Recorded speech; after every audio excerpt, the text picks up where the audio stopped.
Greetings, Mavericks and new viewers.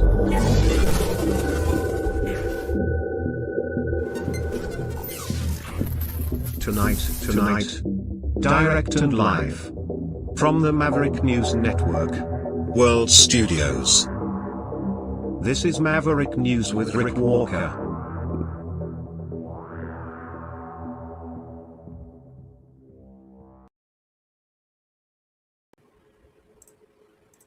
Welcome back, everyone, to the Maverick News channel. Looks like we are running on all channels. Tonight, it looks like the President of Peace is preparing for a much longer-term war with Iran as the death toll there climbs. It seems this little excursion is taken a bit of a turn. We'll fill you in on the details as we wait to see if there will be a ninth night in a row of heavy aerial bombardment of Iran. Also tonight, the World Cup final. We'll take a look at the political side of that, not just the results on the scoreboard. And we'll also take a look at tonight's other top news stories as tonight's broadcast begins.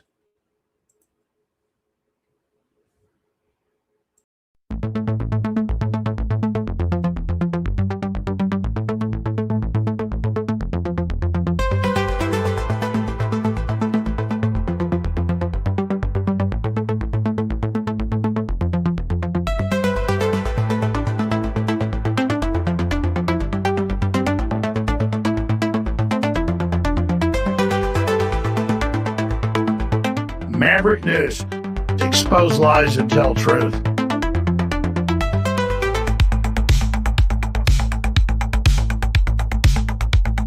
The world is watching.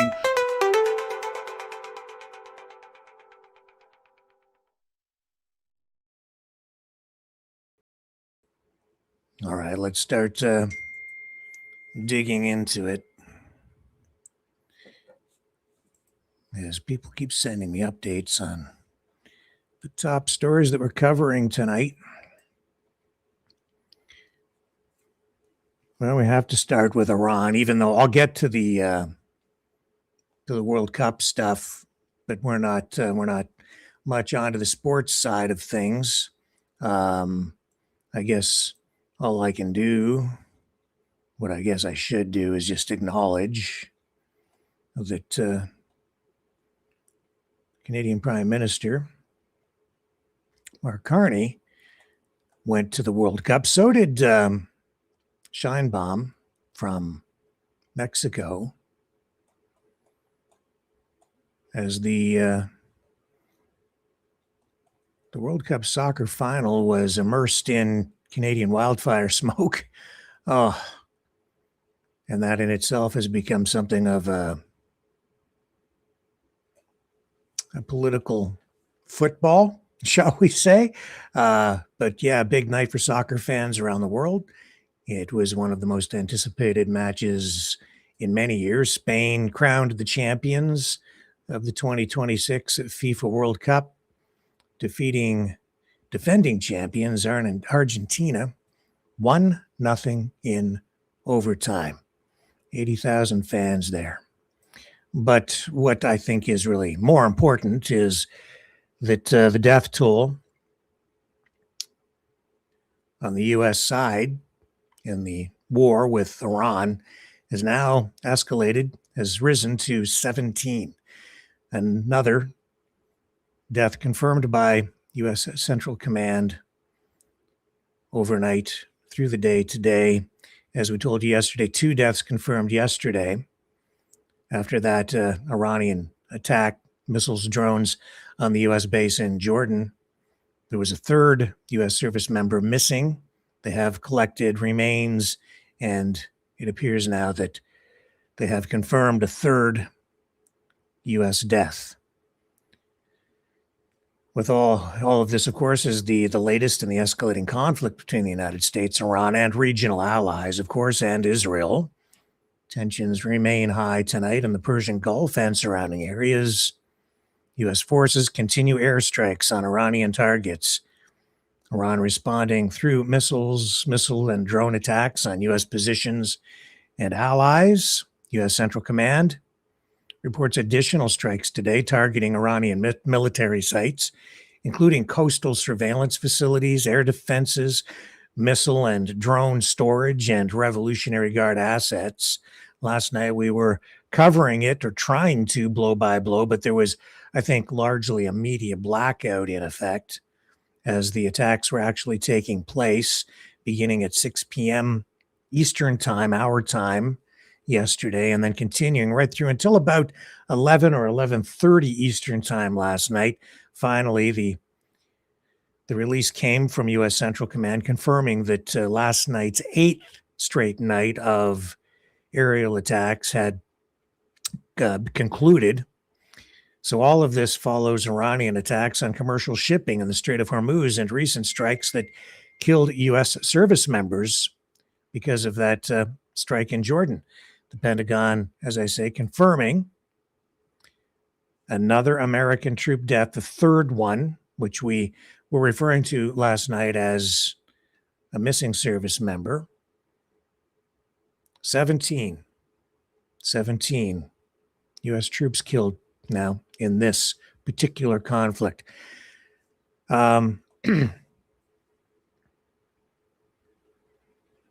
Or maybe, I guess, what it looks like there's still maybe an additional person missing. So this may actually increase now for up to 18 if these other remains recovered are identified as a U.S. service member. But we're at 17 as of this hour. And on the Iranian side, authorities report at least 50 killed and over 500 wounded in the latest round of U.S. strikes, with earlier exchanges claiming 14 or more deaths over 2 nights. Overall war casualties since earlier this year remain in the thousands on the Iranian side, including both military and civilians, according to Iranian health officials and monitoring groups. So tonight's developments: Iran has launched missiles toward Jordan, prompting air defenses to activate in Jordan, Kuwait, and Bahrain. Israel's military warned of possible spillover into its territory in Eilat, across from Jordan's Aqaba port. Israeli air defenses reportedly fired interceptors and air raid sirens, sounded in the area for the first time in a number of weeks, and no major damage or casualties reported in Israel so far from these launches. What we're also seeing is reports that the U.S. seems to be ramping things up,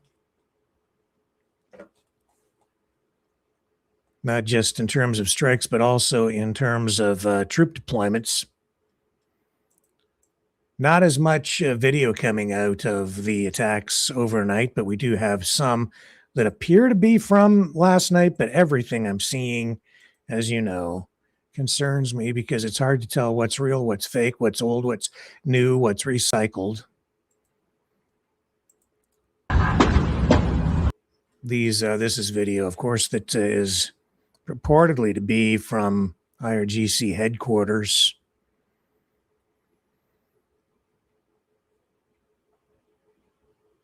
And the bombing has been relentless, every night hitting somewhere in the vicinity of 160, 180 targets. Last night, no exception. What we should do, I guess, is just dip in and see what U.S. Central Command is reporting tonight. We also know that Iran's supreme leader, Khamenei, has rejected a meeting with Iraqi PM Ali al-Zaidi, and he met with Trump this past week at the White House. And well-informed sources, I guess, claim he is carrying a verbal message from Trump addressed to the Iranian leadership. But Iran has ruled out the possibility of any such meeting with U.S. officials, apparently due to strict security protocols. Israeli sources claim that Khamenei is maybe not even in Iran at all tonight because of security concerns. Let's see what U.S. Central Command is reporting as of this hour. Okay, so this is fresh right off the hot off the presses. And as expected, this is what we're getting, another wave of attacks, it appears, as of this hour, commencing even as we speak. Right here. Here's what they're posting. CENTCOM began conducting a new wave of strikes against Iran at 7 p.m. Eastern Time today, 18 minutes ago. For the 9th consecutive night, the strikes will continue, degrading Iranian military capabilities used to attack commercial vessels and civilian mariners transiting the Strait of Hormuz. Go back over to their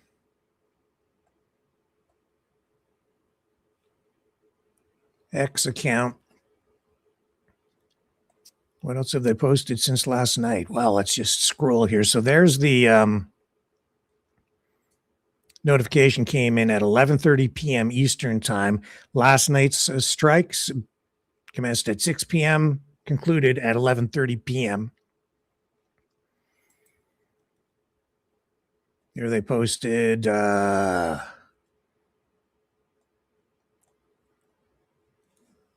that they concluded at the commander-in-chief's direction during the 8th consecutive night of U.S. strikes. CENTCOM forces successfully hit Iranian military coastal surveillance and air defense facilities, maritime capabilities, and missile and drone storage sites to continue degrading Iranian military capabilities. American military assets also targeted Islamic Revolutionary Guard Corps forces that launched attacks against U.S. service members in Jordan on July 17th. More than 50,000 U.S. men and women in uniform are operating across the Middle East. They remain highly vigilant, focused, lethal, and ready. And this video being posted, of course, this is all stock footage cut together for social media purposes, or you might say propaganda. But promotional purposes, I hate to use that term, but you know what I'm saying. It is what it is.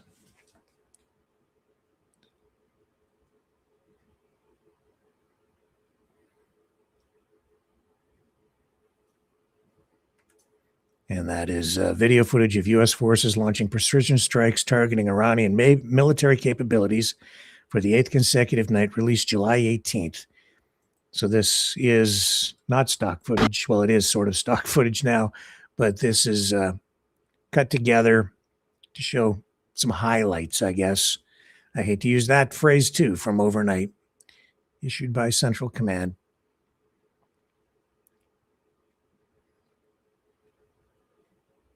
Unclassified footage. Okay, so we have these new strikes underway. It says here, sailors prepare U.S. Marine Corps F-35B stealth fighter jets for takeoff aboard USS Boxer while transiting the Arabian Sea. Boxer is the flagship for the Boxer Amphibious Ready Group 11th Marine Expeditionary Unit.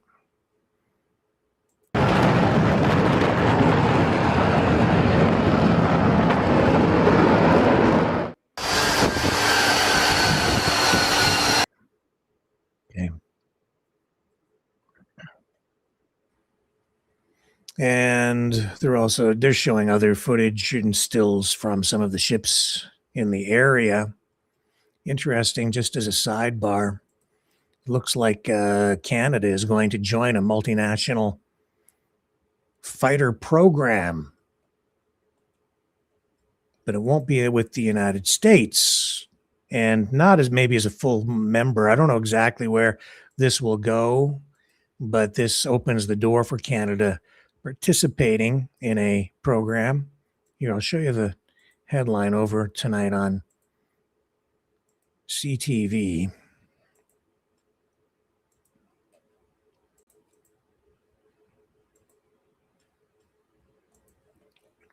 Yeah, right there. Canada joined multinational fighter program, according to reports. So this is a file image they're using here of a 1/10th model of a next generation combat jet for the Global Combat Air Program at the Japan International Aerospace Exhibition back in Tokyo back in 2024. So this is a program that is that involves the UK, Japan, and Italy, and now maybe Canada as well. Ottawa, I guess, looking at becoming a member, taking up observer status for now, with the possibility of joining the program in a more serious and more full participatory way in the future. So it's interesting to see that development, as Canada still has not announced whether it will be buying the Gripen or the F-35 in full. Looks like they're probably going to go with the Gripen.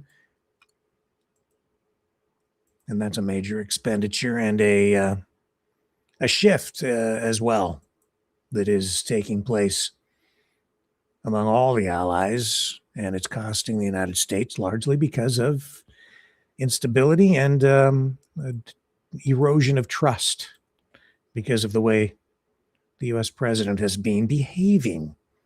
Tonight, Marco Rubio asked about the war in Iran. Here's a clip as he met with reporters.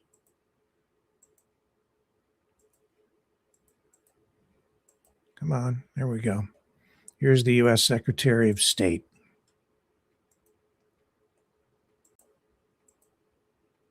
Conducted this operation with a very clear goal in mind. I haven't got a chance to see a lot of reporting.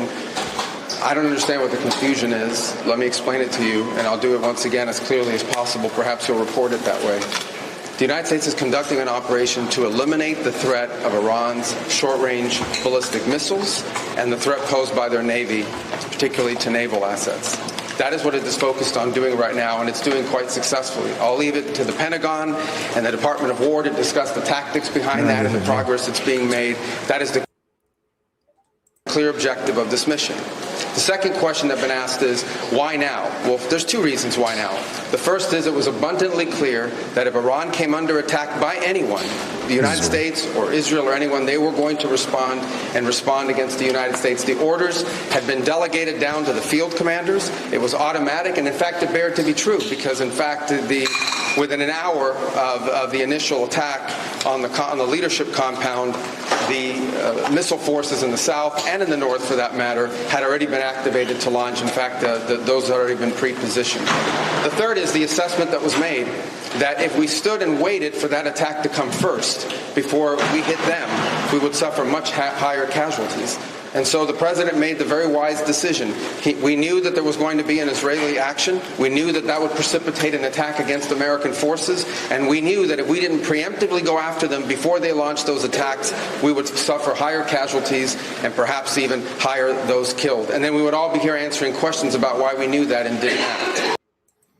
Yeah, that's the old clip recycled, put up on social media. And people keep highlighting that, of course, because they're saying that it's the United States, it's Israel wagging the tail of Israel, wagging the American dog. Here's Pete Hegseth with fighting words from the Department of War.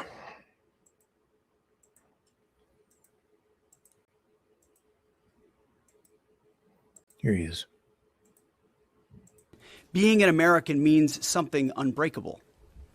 If you kill Americans, if you threaten Americans anywhere on earth, we will hunt you down without apology and without hesitation, and we will kill you. President Trump has also been very consistent. Crazy regimes like Iran, hell-bent on prophetic Islamist delusions, cannot have nuclear weapons. Being an American. Well, we have Americans killed now. 17 of them. 17.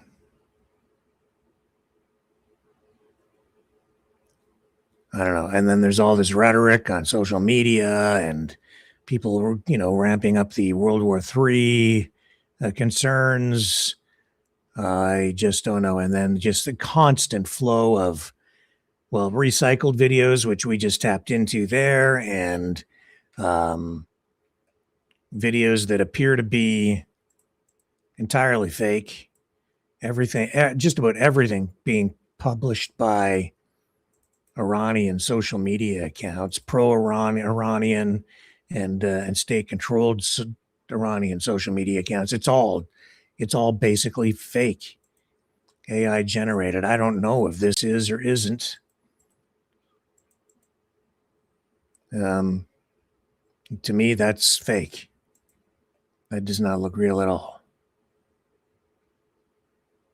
So, the fog of war is more than just the fog of war right now.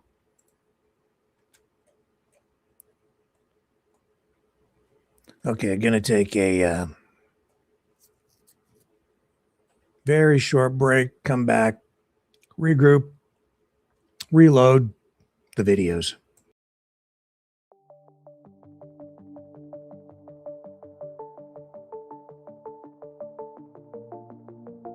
Greetings, brave Mavericks. Our quest for truth continues.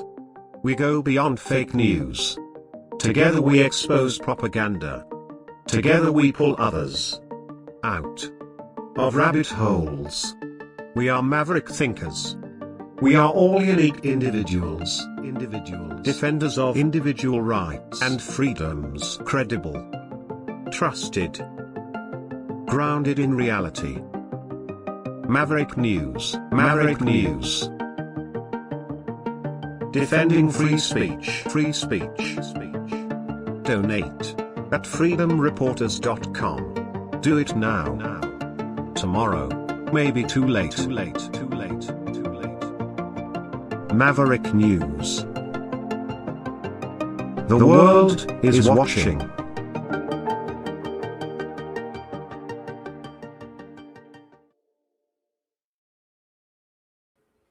So it looks like the U.S. has also deployed drone boats to the Gulf. And of course, that could be something that changes the whole picture there,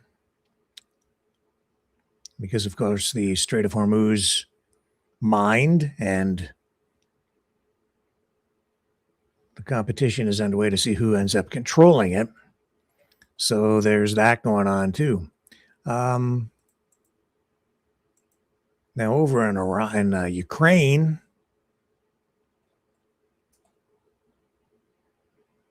we have significant developments from overnight. Over the past 24 hours, Russia has launched one of its largest combined missile and drone assaults. And again, all of that was really focused pretty much entirely on the capital, Kyiv. Ukrainian officials report Russia fired more than 40 missiles, many ballistic, and around 120 attack drones overnight and into this morning. Air defenses intercepted a significant number of those, including 17 ballistic missiles and over 100 drones, but some of them did get through, and they did strike multiple sites across the country. In Kyiv, explosions damaged residential areas, a logistics warehouse, and other infrastructure, leaving a strong smell of smoke and visible craters. At least one person killed, 16 wounded in the capital alone, with broader reports of 16 civilians killed and 77 injured across the country in the past day, many in Kharkiv and Donetsk regions. President Zelensky described it as a massive attack, urging faster delivery of air defense support from partners. And we've heard, these pleas for help from Zelensky ramping up over the past month or so because the Ukrainians have depleted pretty much their entire stockpile of defensive Patriot missiles. Here's Zelensky posting today on the overnight attacks from Russia. Нашим силам ППО та усім захисникам неба. He's saying, I'll read you the text on the screen. Here we have captions. It says, fellow Ukrainians, work is still ongoing in Kyiv at the sites of the Russian strikes. A large number of ballistic missiles were used. Today was one of the largest ballistic missile attacks. Kyiv and the region were the Russians' primary target. They had been preparing this attack for several days, stockpiling missiles. The threat, of course, remains even now, and this must be taken into account. Russia is placing its wagers on ballistic missiles, and it is because of them that Putin still believes in his war. Today, our air defense forces and all our defenders of the skies managed to shoot down 18 drones and neutralize more than 100 drones. It's very important that what is happening and that air defense missiles are needed to protect lives literally every single day. I very much expect Ukraine's Ministry of Foreign Affairs and other government officials at all levels to promptly engage with our partners regarding the packages we have already agreed on. It is important to accelerate everything, both with our European partners and with the United States. The result is needed every day. Today's attack damaged more than 100 sites in Kyiv and the Kyiv region. There were also strikes against Kharkiv, the Sumy, and Donetsk regions, and Kherson today. I'm grateful to everyone who is truly helping people and saving lives. Today, I continued speaking with experienced Ukrainian military officials, Mikhailo Drapachy, Vladimir Gorbatyuk, and Oleg Apostol. Each of them is well known in the army. They reported on the situation in the relevant sectors, and we also discussed the overall course of the war. It is important to assess our strategy going forward and Ukraine's proactive steps how to force Russia to end this war with a dignified peace for Ukraine and guaranteed security.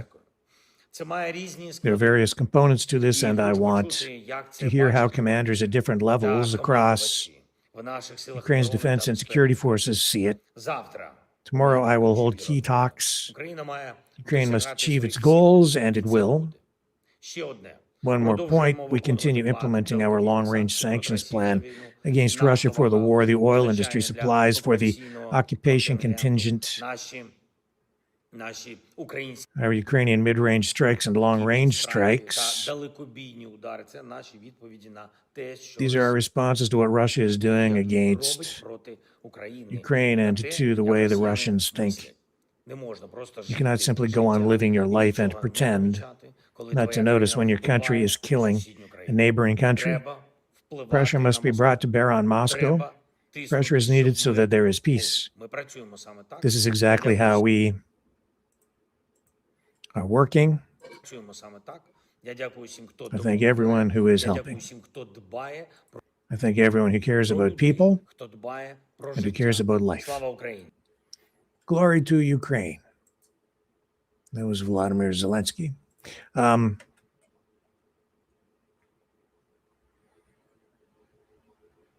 And Ukraine releasing this footage of attacks deep inside Russian territory again. Again, he calls these long-range sanctions targeting Russian infrastructure, oil, energy assets.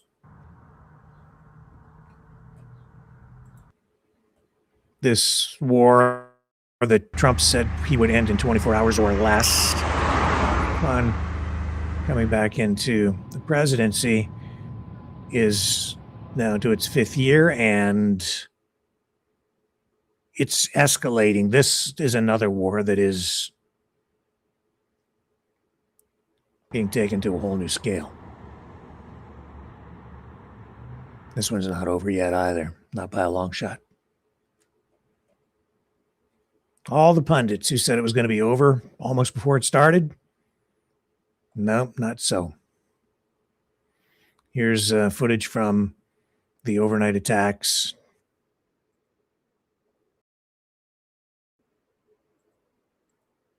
Let me make sure I get you the, here we go.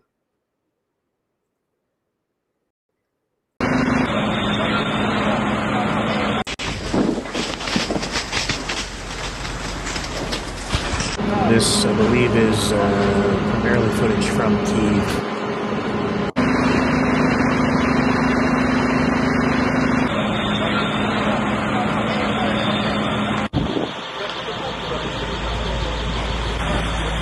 And you can see what's happening here. They're clearly hitting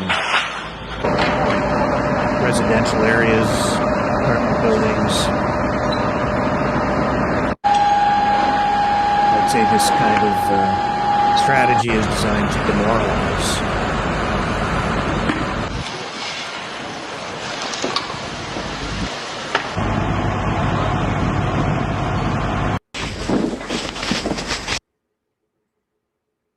And you can see here too, yeah. I don't see much in the way of military targets here. Now that looks like a, I don't know, an office complex. I don't know. That's more of a, those look like shops of some kind. Whatever they were, they're burned out now. Yeah.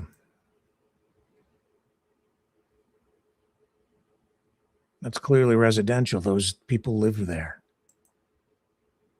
And there. And there.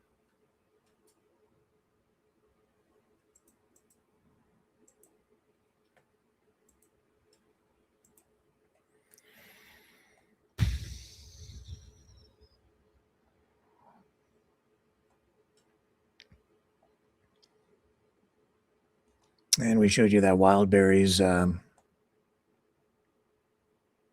warehouse that went up in a massive ball of flames and smoke yesterday. More footage of that. That again, the result of a Ukrainian drone strike inside Russian territory.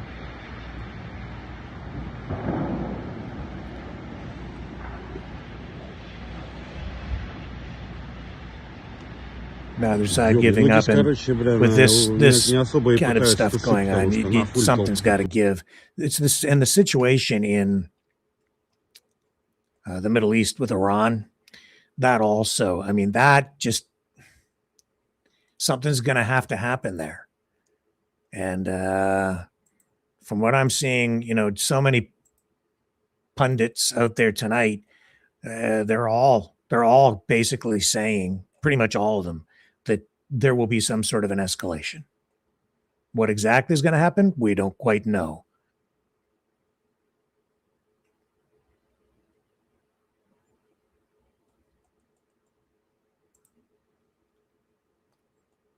So yeah, Russia launched Iskander ballistic missiles last night on Ukraine.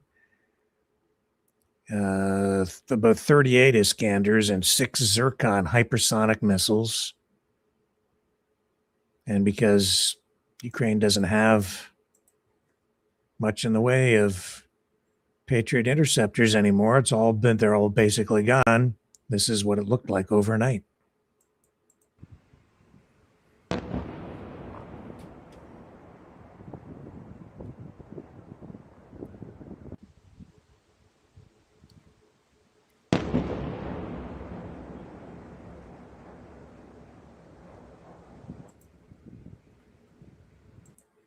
All right. You know what I think I'll do is I haven't even checked there yet, but we'll do it together right now. Let's just see what they're reporting over on RT, Russia Today, to get the Russian perspective on this for a little balance, right? Just to be fair and balanced.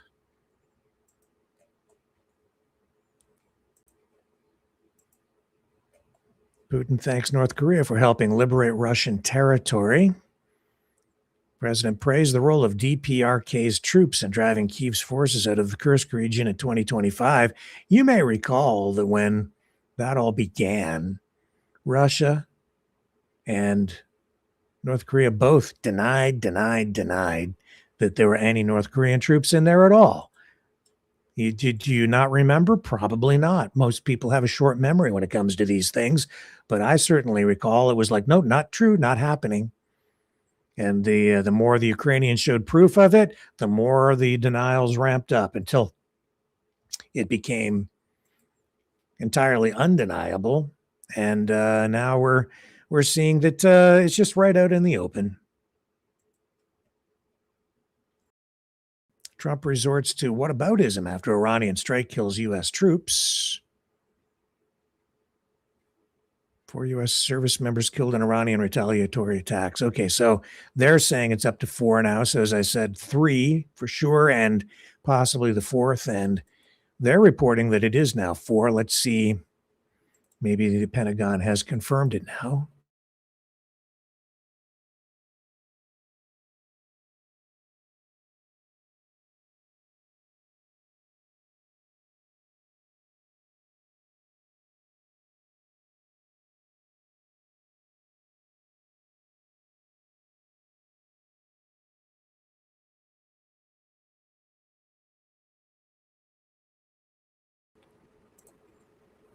Sorry about that. We went black there for a moment and kind of lost where we were.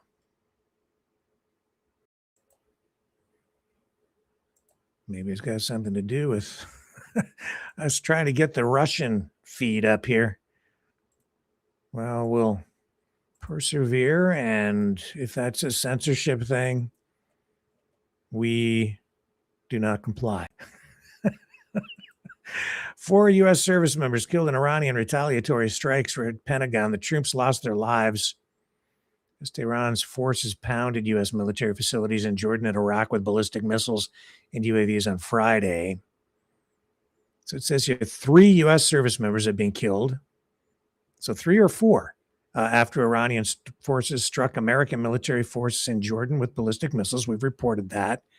And according to a statement released by U.S. Central Command on Saturday, the casualties were incurred the previous day. Additionally, another U.S. soldier was killed during a controlled detonation of unexploded ordnance from a downed Iranian one-way attack drone in Iraq.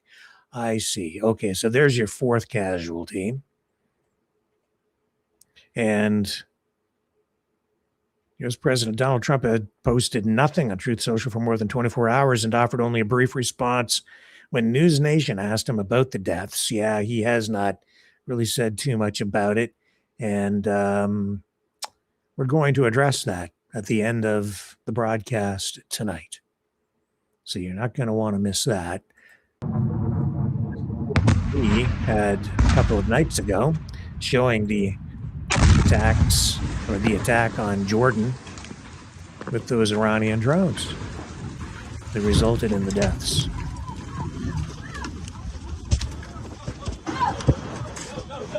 And now the 4th confirmed, but not directly related to that. So 4. So does that get the total number of deaths now to 18? I believe it does. I believe it does.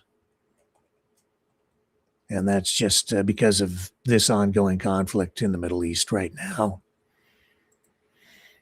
The result of President Trump's decision to go to war with Iran, and it was his decision.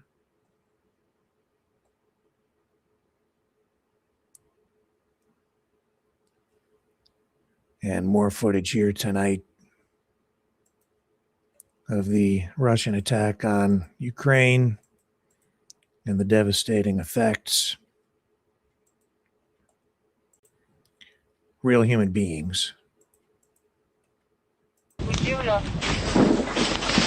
trying to survive in this.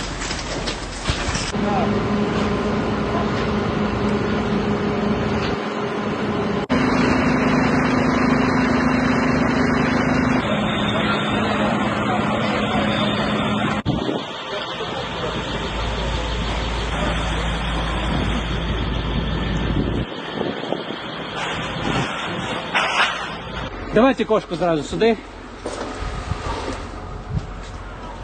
Ага, вот даже вот так вот, да?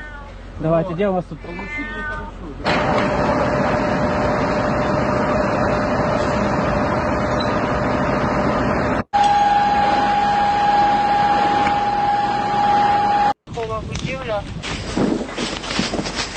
Again, that's what they're dealing with over there in Ukraine. But over here in Canada, what do we have? Well, I'd say it's pretty much another day in paradise compared to that. Stay with me, more coming up.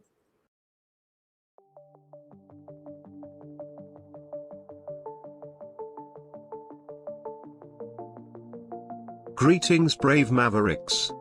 Our quest for truth continues. We go beyond fake news. Together we expose propaganda. Together we pull others out of rabbit holes. We are maverick thinkers. We are all unique individuals, defenders of individual rights and freedoms, credible, trusted, grounded in reality. Maverick News, Maverick News. Defending free speech, free speech. Donate at freedomreporters.com. Do it now. Tomorrow may be too late. Maverick News. The world is watching.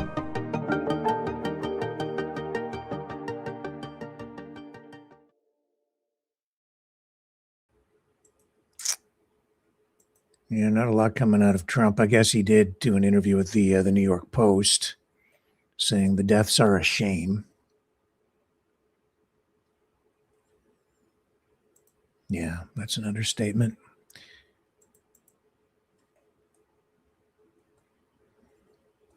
Man. So much for the little excursion.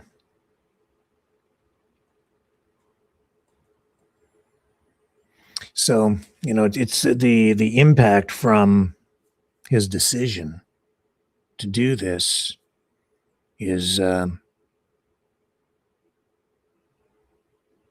being felt around the world. And with regard to Americans tonight, you know, there are travel advisories in effect for American citizens. In the past 48 hours, the U.S. State Department has issued and reinforced key travel warnings because of all of the escalating global tensions, especially because of what is happening in the Middle East. And so these remain in full effect as of this hour on this day. First, a worldwide caution is active tonight, urging all Americans overseas to exercise increased vigilance. And the alert highlights heightened risks from the U.S.-Iran conflict, warning that Iran-backed groups now could target U.S. citizens, which is what I said when all of this began. Because of these actions, you know, you're really poking a hornet's nest. They're not going to fight in, you know, like just go toe-to-toe with you. Iran is going to probably look at using terrorism as one of its main strategies. And so now you have these travel advisories in effect, warning that Iran-backed groups could target U.S. citizens, diplomatic facilities, American-linked sites anywhere in the world, not just in the Middle East. And travelers are being advised to monitor local news and avoid large gatherings when they're in countries abroad and stay in close contact with the nearest U.S. embassy or consulate. flight cancellations and sudden airspace closures, they say, in these advisories may disrupt plans. And so in the Middle East, several level 3 and level 4 advisories are being reinforced.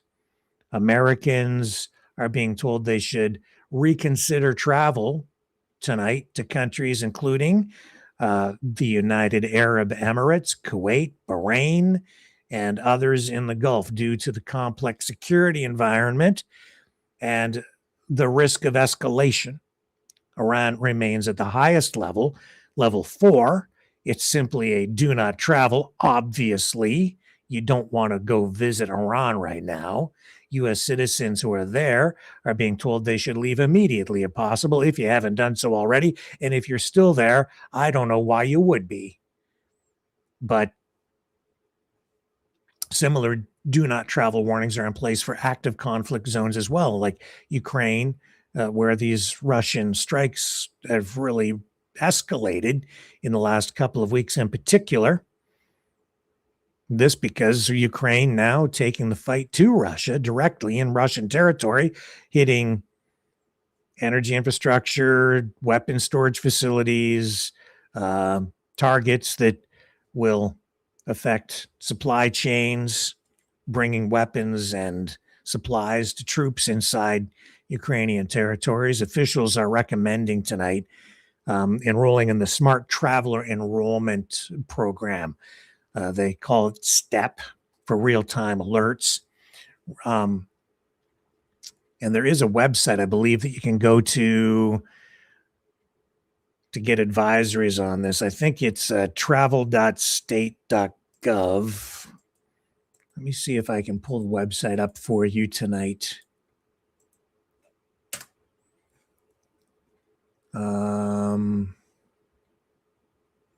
There it is there. Okay, so show it to you.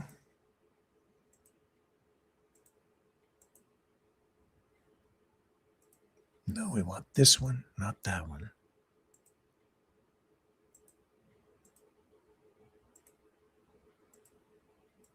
There.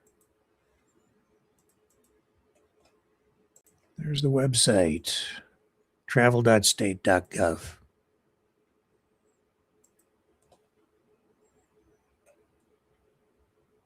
So you can get consular information and info on services, visas, passports, those sorts of things. And that again is travel.state.gov. If you're traveling, in fact, I'll put that up on the screen.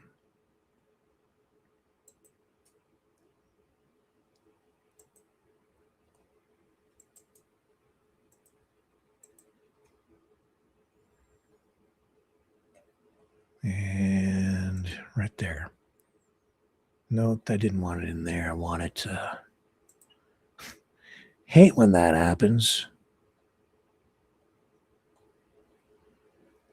Here we go.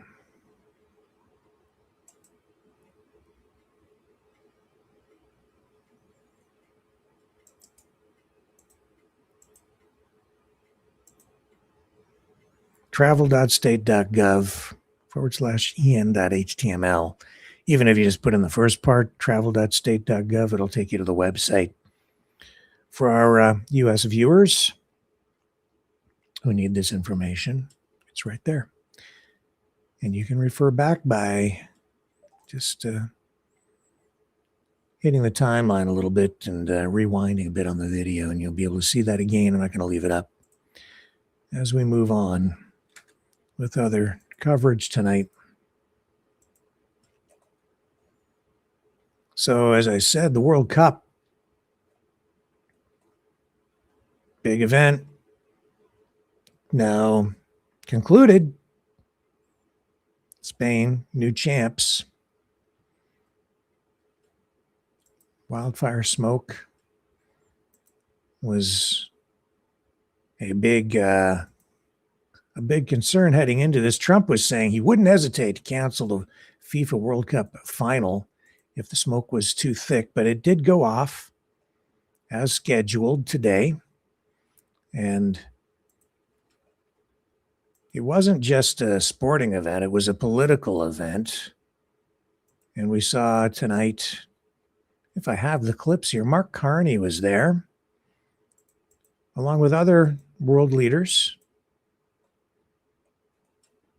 Maybe I don't have the clip. Oh, maybe I don't because we kind of went black.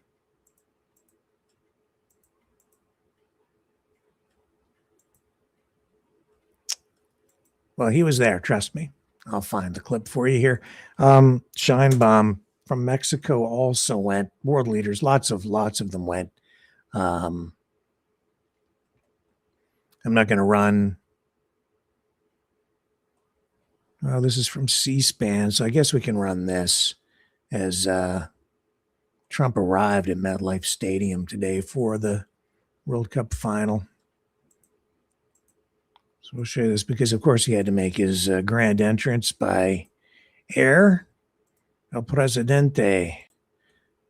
Here he is.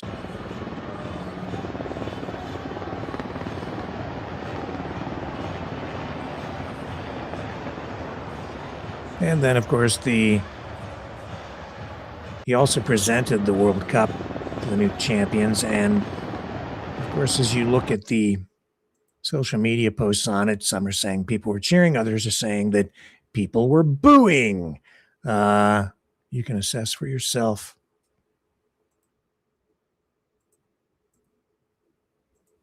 Here.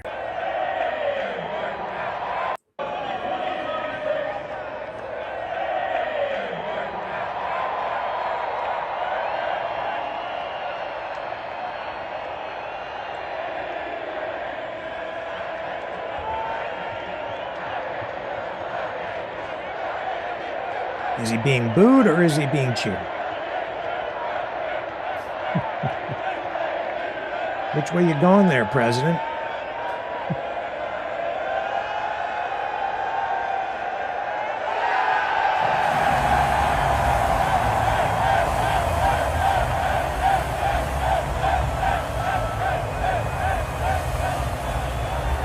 All right, so there's that.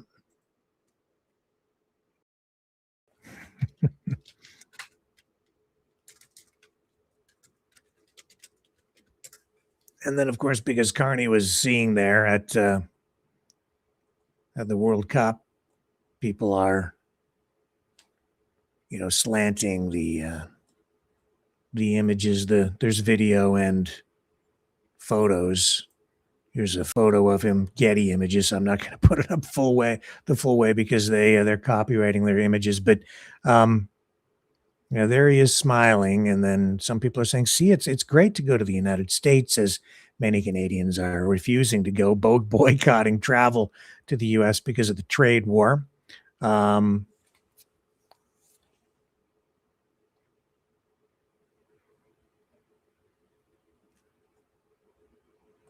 That's old, I think. And here's the video I was actually looking for.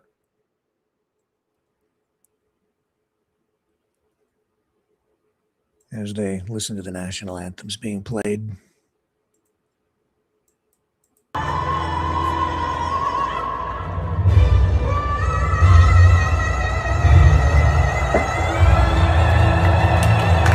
my God.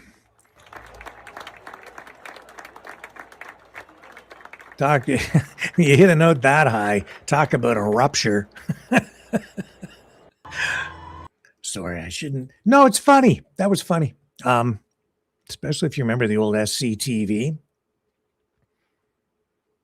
Oh, and there again, here's a Getty image, but highlights who is there. Carney, Scheinbaum, and Melania. All together.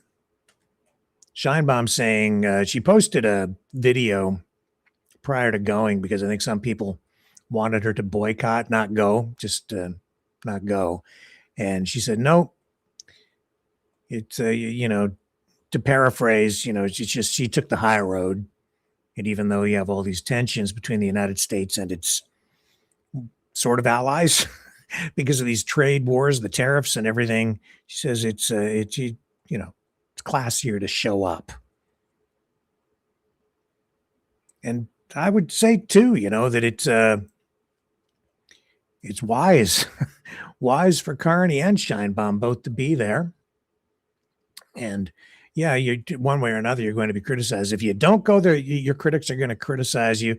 And if you do go, they're going to find some way to criticize you or spin it in a way that's supposed to be a cost to you politically. But no, he's got to be there. That's his job. His job. It's some people say, you know, for a politician, it's you have to eat crap and smile while you do it, especially if you're dealing with President Trump. But make no mistake, sometimes while you appear to be doing something like that, a lot more is going on in the background that sometimes means the little guy comes out on top. So we'll see what happens. What else do we have going on tonight? So the Tate Brothers, too. We reported on this last night. Arrested in Miami, and United Kingdom announcing additional charges, bringing the total to 59 charges against these guys, Andrew and Tristan Tate. 42 for Andrew Tate, 17 for Tristan, stemming from allegations involving a total of 7 victims with new offenses alleged between 2010 and 2017. Andrew Tate now facing 7 further counts of rape, 3 counts of arranging and facilitating trafficking for sexual exploitation, 3 counts of assault occasioning actual bodily harm, 19 charges related to indecent images of a child and extreme pornography. Tristan Tate, 1 count of sexual assault, 2 counts of rape, 3 counts of arranging and facilitating trafficking for sexual exploitation. They were arrested in Miami. We showed you the video yesterday. Apparently, they were there to co-host some sort of a bare knuckle fighting event. They're supposed to appear in federal court in Miami, I think tomorrow. United Kingdom formally requesting extradition. The Tates are awaiting proceedings in the U.S., as I just said. Probably, yeah, they'll be in court tomorrow. Their U.S. lawyer has indicated they will contest all of this. No extradition has occurred yet, obviously, as we are anticipating this court appearance, which will, I'm sure, be heavily covered. It blows my mind how many people are stepping up to defend them on social media, saying that it's the UK government that is in the wrong somehow and corrupt. And I think because they're sort of on the conservative side, that suddenly, well, not suddenly, but through this, some people just defending them because, you know, they're bros in the manosphere and they're denying all these allegations. Is it entirely political or are they guilty? A lot of smoke there. I guess we'll find out if there's fire at some point, if these things actually go to trial of some kind. But I know that the Tate brothers are saying that they don't expect they're going to be extradited because it'll be bogged down in legal red tape that could take a decade or more. And they seem to be pretty tight with the Trump administration and the Trump family. And I'm wondering how much protection they might actually be getting from Donnie T and the T team. Oh my God. Anyway, this is all separate from, but overlapping with their ongoing legal issues in Romania. These guys, they're too hot to handle, man.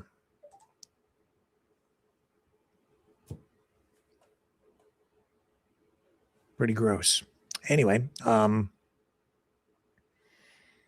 talking about too hot to handle, we've got this whole wildfire situation in Canada, still a big problem as of this evening. Approximately 950 wildfires still burning across Canada.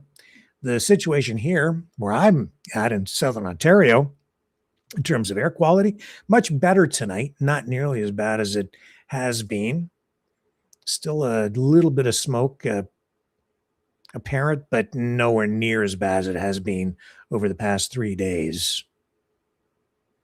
Over 2,900 fires reported so far this year, nearly 3 million hectares burned. Fire danger remains high to extreme in several regions, especially parts of Ontario, the Northwest Territories, northern Manitoba, and interior British Columbia also. I took note of this clip from Manitoba Premier Wab Kinew, who, really kind of hit the nail on the head. I don't care if you're a New Democrat, a socialist, a communist, a conservative, whatever you are. I don't care. When it comes to, I think he's quite right in framing things in the way that he's about to frame them, saying that when it comes to an emergency, a crisis, you have to try to put politics aside, get people to pull together. It's just the right thing to do. And you hear all of this bluster from the U.S. side where they've politicized this whole damn thing. Well, I've shaken the hands of American firefighters in northern Manitoba who are helping us out. And I would challenge these ambulance chasers in the U.S. Congress to go and do the same, and to hear how much the American firefighting heroes who are here, how much they loved our province. And this is what turns people off from politics, is when you got a group of Congress people trying to trivialize and make hay out of a wildfire season where we've lost lives in our province. There's no place for that in politics.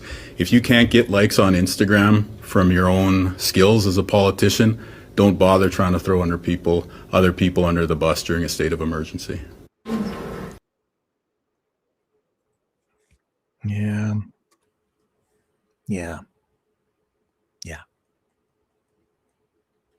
I think that's true. But why is it happening? Why are they threatening? Why is Trump threatening tariffs on more tariffs on Canada because of the wildfire smoke? Politicians, also some of them, literally threatening to invade Canada, to take matters into their own hands, saying that we can't manage our forests on our own. Really? It's kind of the pot calling the kettle black here. Case in point, as we saw, which senator was it yesterday? Moreno or whatever. He was saying that, and he's going to pass. He's going to introduce some sort of proposed legislation or bill or what. I don't know exactly what he's doing, but he's saying that he's going to take steps maybe tomorrow or sometime this week to move toward having Mark Carney and Premier Doug Ford from Ontario sanctioned personally and have their visas denied. So what, they can't travel to the United States anymore? So I guess Carney wouldn't be able to go to the next whatever big event it is, like we saw him there with the president today. Yeah. Anyway, but take a look at this.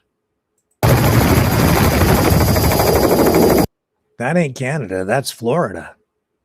20,000 acres. Fire.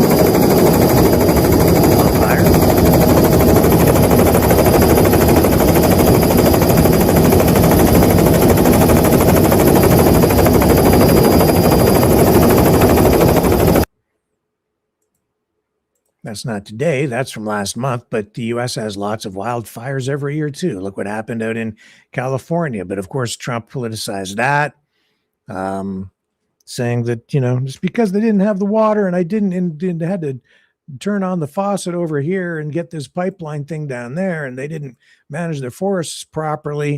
Of course, it's always easy to criticize after the fact, isn't it?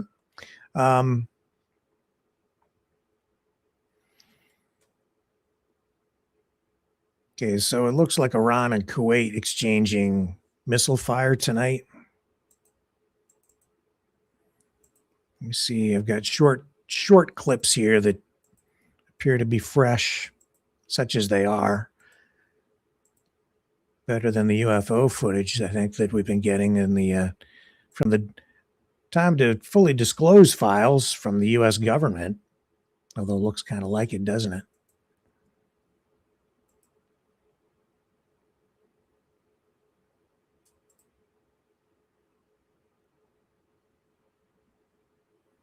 No audio on these. So we're still following this. Tonight's wave of attacks from the U.S. is still in its early stages, I would say. Tonight, commencing around an hour and 12 minutes ago. That's the first indication of any kind of video coming out of there. And yeah, New York Times now also reporting that that soldier killed in Iraq while an Iranian one-way attack drone was being rendered safe was not an explosive ordnance disposal or an EOD technician. Instead, the soldier was struck by blast fragmentation and debris when the drone was detonated. So this from the New York Times tonight on that additional death.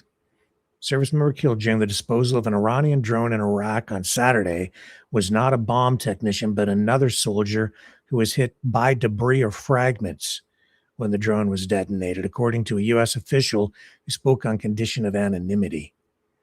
The incident is under investigation, according to the official, who was not authorized to discuss operational matters publicly.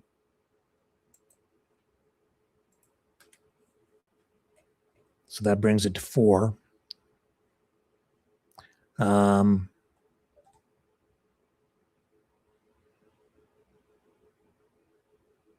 Also, reports coming out that the Israeli military is preparing thousands of intercontinental ballistic missiles, which they can then use to respond to these Iranian attacks, counterattacks, depending on which way you view it.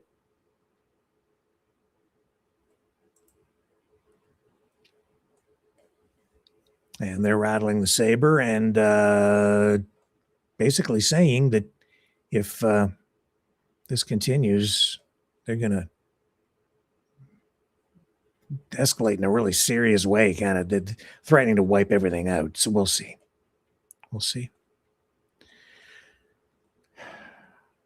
So much for the ceasefire. There was never a damn ceasefire.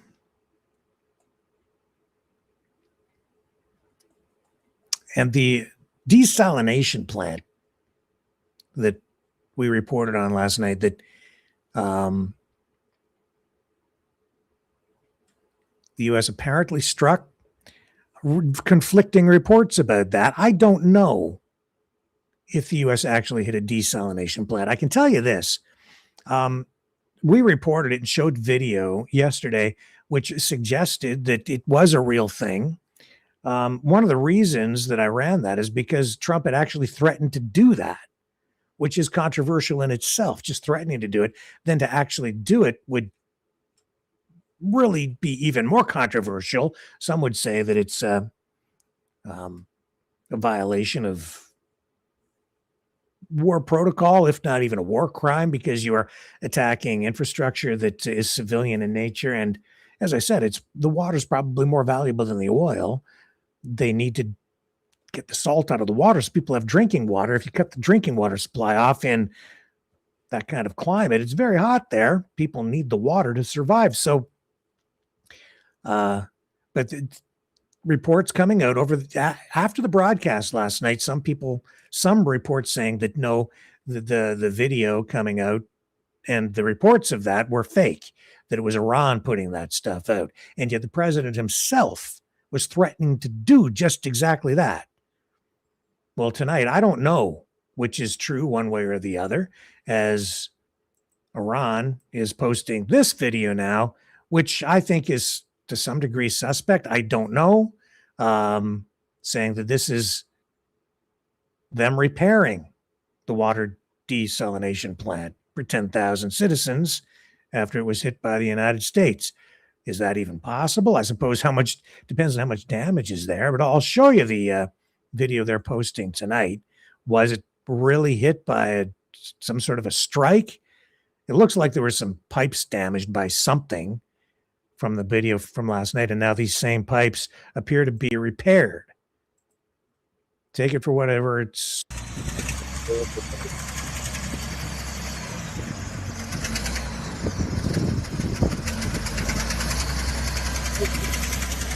Maybe the same pipes that we showed you last night that were mangled. Maybe. Now unmangled, and still what appears to be a lot of rubble. Fixing the desalination plant. I don't know. Let me take a little break here. I'm going to try and verify some of this stuff, and we'll come back on the other side. We are the Mavericks. Welcome to the Matrix, baby. Hope you like the view.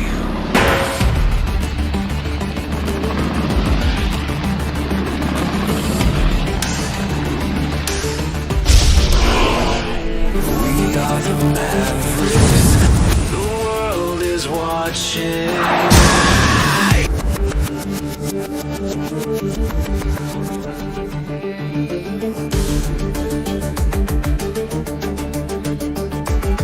We are the Mavericks.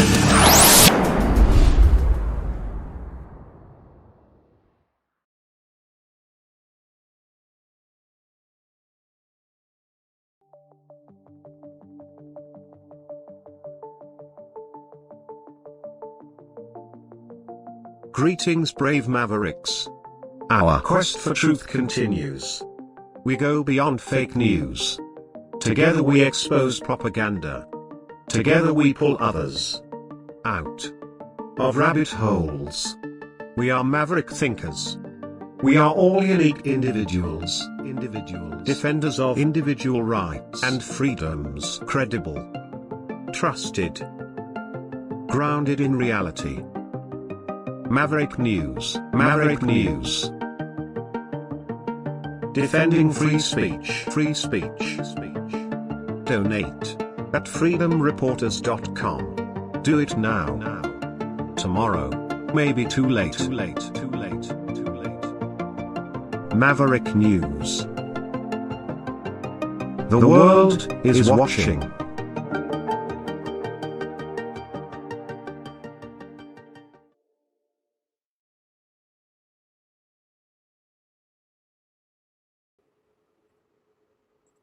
So yeah, as I'm just, that video is definitely real video, and it does show real damage, but I can't confirm tonight whether the U.S. hit that that desalination plant or not.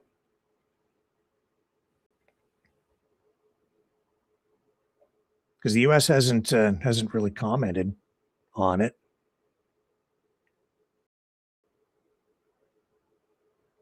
At least they've sort of implicitly denied it, but no firm and formal statement on it. So I just don't know. Just more fog of war. But no doubt about it, Trump threatened to do it. All right. We'll keep following it.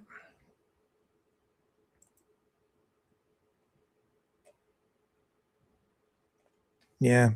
So wildfire smoke, tariffs, sanction these guys. Don't let the prime minister into the United States. The rhetoric ramping up. Oh, it just goes on and on and on. And that's the way it is on this. What is it? July 19th, 2026. Share this one with you too, because I was making light of the testosterone testing. Well, I'm not the only one. This has been sent to me by a few people over the past 24 hours. Let me share this with you. This is brilliant. It's brilliant. And a response to Petey Hegseth's testosterone screening program for U.S. super soldier troops, making sure, because, you know, they're just not manly enough. Right here.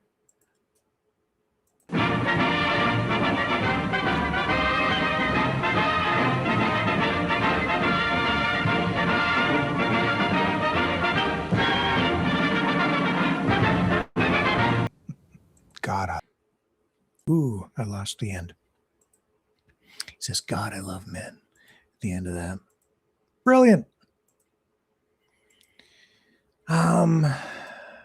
Did have one other thing I wanted to share with you tonight. And if I can just get my notes on this. Because I came across it.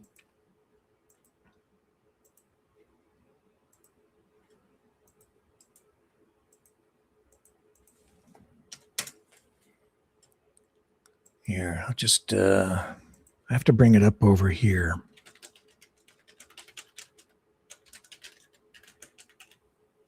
It's a political cartoon. And I want to do something a little different tonight and leave you with this.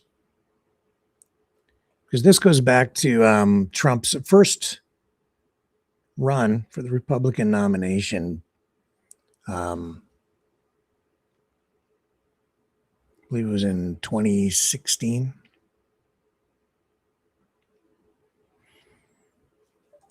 It's a political cartoon, award-winning cartoonist.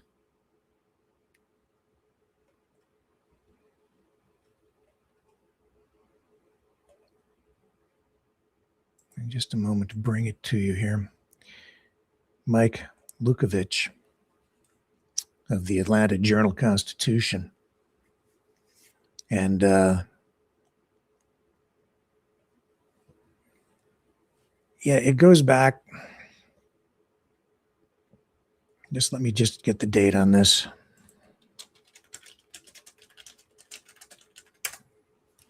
Pretty sure it was 2016. When I first saw it, I hadn't seen it then.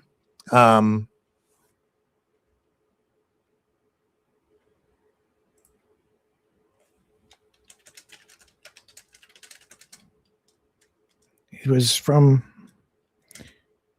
for crying out loud, stupid computer.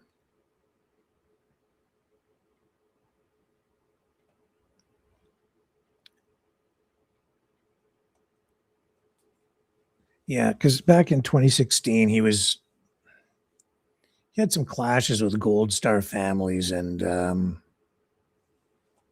since then, this when I first saw it, I thought it was current from now, but it is not. This was actually him being depicted in this political cartoon way back in 2016, before he was president, and it highlighted even then his narcissistic, psychopathic behavior, his super huge ego, where it was, in his inappropriate comments, that at the time, you know, people found it in some strange way refreshing. I laughed about a lot of the things he was doing as well, because they say, well, you know, he's just speaking his mind and he's saying what a lot of other people are thinking, and he just doesn't hold back, and he's not a politician. But a lot of it was, even at the time, disgusting and gross. But because he always has been able to portray himself as some sort of a poor little rich boy, a victim, flipping everything upside down, he gets away with this kind of behavior that I'm about to show you. And of course, at the time, because he hadn't been president yet, he had a clean slate. So he was not responsible for, he can't pin any of the deaths of U.S. service members on him back in 2016. Nothing had happened yet. But things have changed. and between his first presidency and the current presidency, we now have 17, maybe 18, I think 18 now, deaths as a result of this war in Iran. U.S. service members, troops paying the ultimate price, making the ultimate sacrifice. And I've said early on, this war, for what? What has been gained? You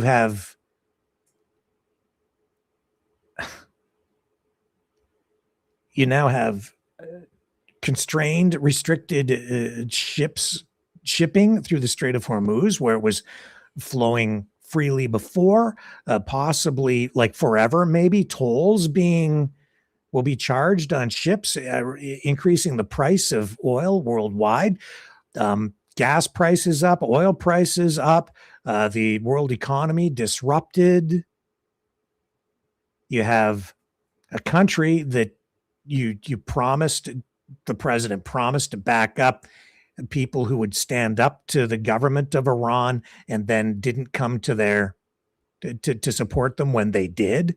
As a result, many of the protesters were told, thousands killed by the Iranian regime, because Trump didn't come in with any kind of aid after encouraging them to rise up against the government.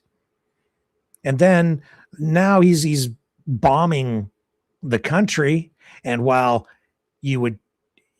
by doing that, it seems like he is uniting the Iranian population, even those who might otherwise have supported him. They're, I think, in many respects, uniting against the American attack. So I think that it's having potentially the opposite effect. It's undermining U.S. efforts there to stabilize the region, to maybe even bring in some sort of regime change. I was watching a video just today with Sean Penn, who had been there and, viewed, I think, by many people as sort of being on the left of the political spectrum. But I watch everything from everyone, and very interesting guy. Not exactly he's not in real life the Fast Times at Ridgemont High, Spicoli, airhead, stoner that people, I think, really associate largely with him. No, he's documentary film producer. He's a journalist in the truest sense of the word. You may not agree with a lot of the things that he says or his political views, but he's been there. He's traveled around. And the one thing that did resonate with me was that he had met with a political, like a candidate, a leader of the Green Party within Iran, who, and it really resonated, because she said to him that over time they would probably have some sort of regime change within Iran itself, because young people want it. But if the United States goes in and bombs them, that it will undermine all of that forward momentum towards some sort of change, positive change within the country to liberate people, because it will unite opposition to the United States. And I fear that might actually be what is going on in there right now, because because the people there, I think, do yearn for more freedom within Iran, but you can't bomb people into freedom, in my view. And that's kind of what's happening right now. I think the strategy that we're seeing unfold is simply that. Trump is just going to keep bombing and bombing and bombing, because he doesn't want to send ground troops in. But a lot of pundits saying that something's got to give, and it's quite apparent something does have to give, because now he's backed himself into a corner. You've got midterms coming up. The politics in this is thick. Something is going to change. All of this talk about memorandums of understanding, ceasefires, it's all been a bunch of crap. As I've been telling you from the beginning, there's never been a ceasefire. This memorandum of understanding wasn't worth the paper it was written on. The Iranians don't trust Trump. I don't blame them for not trusting Trump, and we can't trust the Iranians because they're not trustworthy either. So you have two completely untrustworthy parties who can't trust each other, and now you've got a full-scale war in your hands, which it was from the very beginning. It wasn't just some sort of an excursion, and it's really destabilizing the entire world, and it is bringing us closer to the brink of an actual third world war and maybe even a nuclear conflict. I don't know where it's all going to end, but it's not good. Nothing good has come of this at all. And that's why this political cartoon resonates so much, because this is not, we were warned. I didn't listen. I thought Trump was a victim too. I thought that it was all political attacks. But this was a warning from way back in 2016. And so tonight, I bring you this cartoon from this award-winning political cartoonist, Mike Lukovich, who foreshadowed, I think, everything that far back. So no song tonight to end the broadcast. Instead, I leave you with this political cartoon. And until I meet with you again tomorrow night at 7 p.m. Eastern, on the flip side, I just leave you with a moment of silence, remembering, honoring the people who have made the ultimate sacrifice. See you tomorrow.